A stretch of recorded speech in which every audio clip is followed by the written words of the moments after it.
Ready for a deep dive. Today we're tackling ascension, and get this, we're going straight to the source, Mother Mary. No better source, right.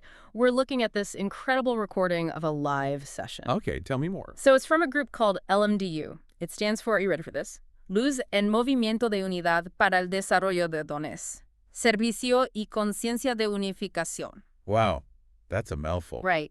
Catchy, though, LMDU. Definitely. Yeah. I'm already intrigued, and we haven't even gotten to the good part. So this session, when was it recorded? October 5th, 2024. Okay, very cool. And it involves someone named Santi, who is channeling Mother Mary. Yeah, Santi's channeling her, and it's wild. The whole session is mind-blowing. Santi's there, along with Henry and Carlotta. Who are Henry and Carlotta? They're part of LEMDU too, and get this.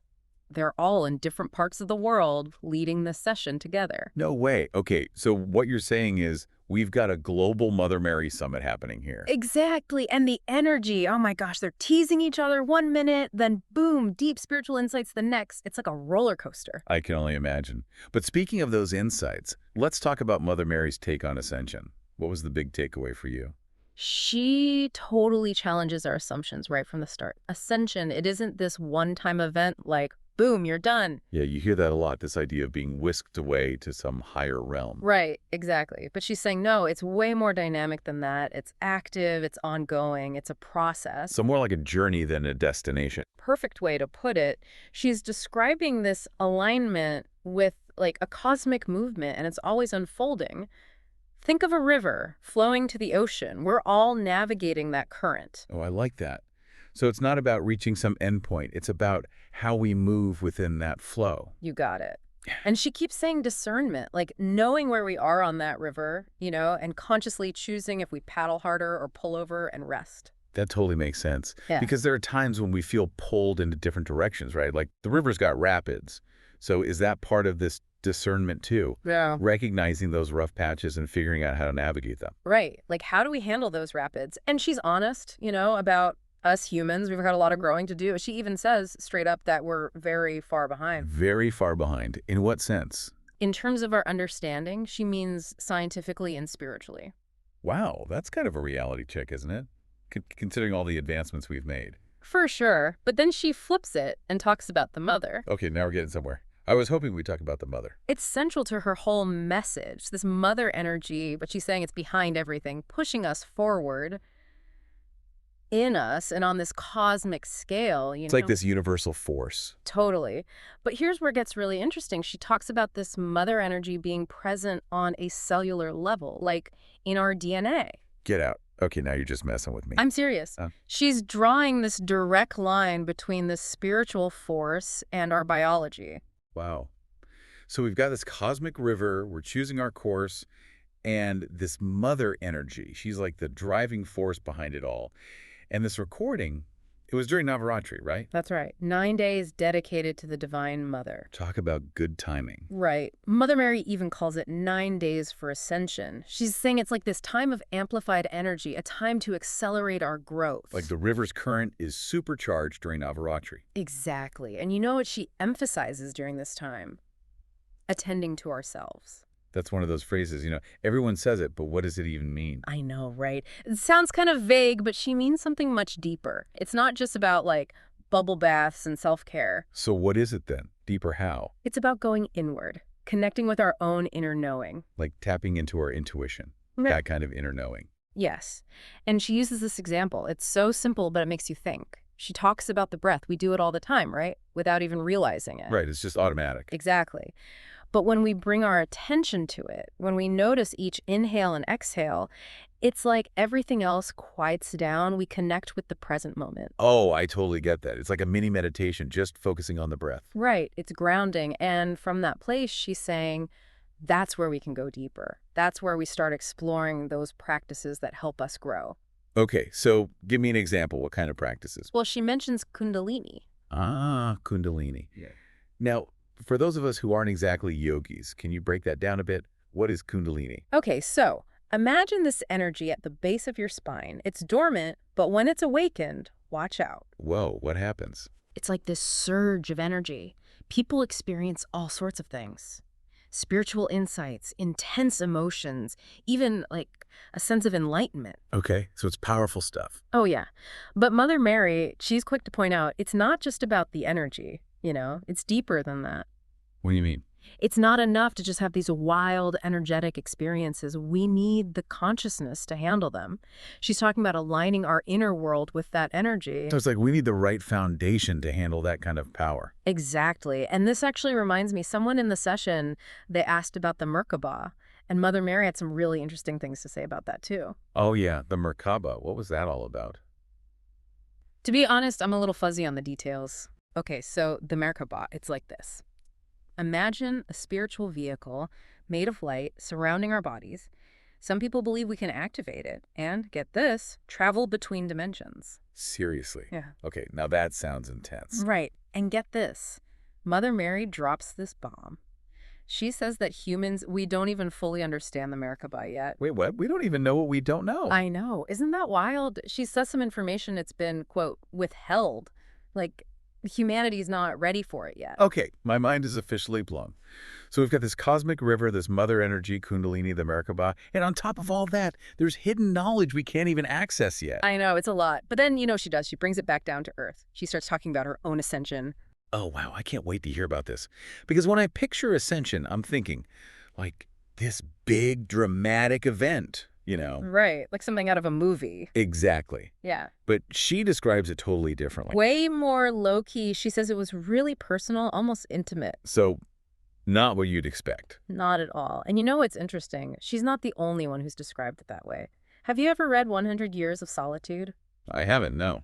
There's this character, Remedios the Beauty, and guess how she ascends? Ow. Hanging laundry. You're kidding? While doing chores. I'm serious. It's this really powerful image, Like, ascension isn't about escaping our everyday lives. It's about bringing that higher consciousness into everything we do.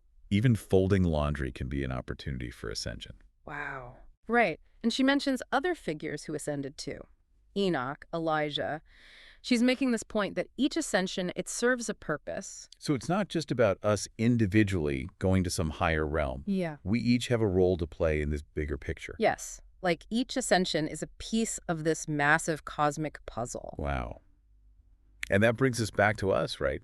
If ascension is this unfolding process, and we each have a unique part in it, how do we figure out our role? Like, what are we supposed to be doing? $1 million question. And I love how she answers it. She doesn't give us a list of steps, like some kind of cosmic to-do list. Right, because it doesn't work that way, does it? Exactly. Instead, she encourages us to connect with that inner wisdom. She keeps coming back to that. She's saying, trust the process, the path unfolds as we move forward. Trust yourself, basically. Exactly. And what I find so fascinating is how she ties everything together.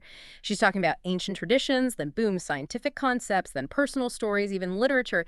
It's like she's saying ascension isn't this abstract thing, it's all around us. It's woven into the fabric of life itself. Yes.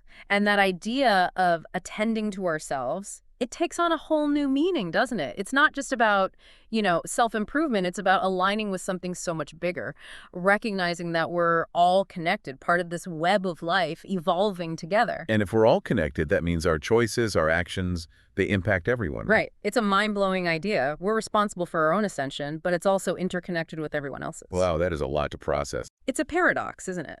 But that's where the growth happens, in that space of uncertainty. We have to find that balance, our individual journey and the collective journey. So it's not about isolating ourselves in our spiritual pursuits. Yeah. It's about bringing that awareness into the world, contributing to something larger. Yes. And this reminds me of something else she emphasized. Service. True service, she says. It comes from love, from a place of unity. Not from ego, you mean? Exactly. It's about acting from the heart, recognizing that interconnectedness. So it's not about checking off boxes on some spiritual to-do list.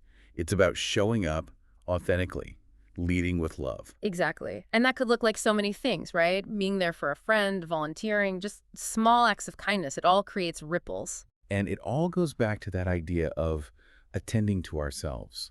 Because when we're grounded, connected to our own inner light, we naturally radiate that light outwards. As we heal the world. It starts with us, our own inner work. And from there, we contribute to this collective ascension in ways we can't even imagine. it's like Mother Mary's giving us this nudge. She's saying, step into your power, embrace your gifts, trust that by doing that. We become part of something bigger. We help raise the vibration of everything. But how? Where do we even begin? It's a lot to take in. Right. But she gives us clues along the way. Remember how she kept saying, go inward, connect with that quiet place inside yourself. She's talking about meditation, right? That's definitely part of it. Mm. But it's like, how do we bring that meditative awareness into everything we do? Not just when we're sitting on a cushion, but out in the world too. Living with intention, being present. Yes. And that takes practice. It doesn't happen overnight. It's like we have to train ourselves to be present. Like building a muscle. Exactly. And Mother Mary, she's honest about it, She's like, this path, ascension, it's not always easy. They're going to be challenged. For sure. There will be times when you're like, why am I even doing this? We've all been there. But she's saying we have to cultivate that inner strength. That's how we keep going, even when it's hard. And you know what I keep thinking about? Her own ascension. It's almost like if she can do it, we can too. Yes. But you know what always gets me? The timing of it. It wasn't random. It wasn't like, okay, time to ascend, bye. It sounds like she was needed elsewhere. Right. She ascended when her work in that lifetime was complete, when she was meant to transition to something new. Like, she was making space for others to step into their roles. That's it, divine timing. And she says this applies to all ascensions. Look at Enoch. He ascends, becomes a guardian of sacred knowledge. Elijah, his ascension, helps his successor, Elisha, step into his power. Crazy, right? It's like this perfectly orchestrated cosmic dance. I love that, a cosmic dance. We're all part of it, even when we don't realize it. And it reminds me of what she was saying earlier about the mother energy. Expansion and contraction, remember, this balance that keeps everything moving. So ascension isn't just about going up, up and away.